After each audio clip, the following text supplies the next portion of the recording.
তো ওয়েলকাম বন্ধুরা, চলে এলাম কিছু উপকারী টিপস নিয়ে।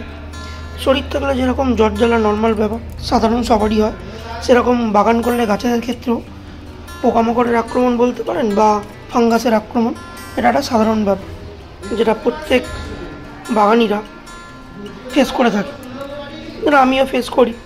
তো যেরকম জ্বর জ্বালা হলে আমরা ওষুধ খাই, গাছেদের ক্ষেত্রেও তো কিছু ওষুধ প্রযোজ্য। তো এবার স্ক্রিনে যেটা দেখতে পাচ্ছেন, এটা সাব ফাঙ্গিসাইড, সকলেই পরিচিত এটার সঙ্গে। মাত্র 1 থেকে 1.5 গ্রাম পার লিটার জলে ইউজ করলে ফাঙ্গাসের ক্ষেত্রে ভালো কাজ দেয়।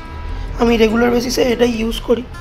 কিন্তু যেটা যদি রোগ বড় হয়, যেরকম এক্ষুনি স্ক্রিনে যেটা দেখবেন, এই জাতীয় রোগ, এটাকে বলা হয় ক্যাঙ্কার, খুবই মারণ রোগ।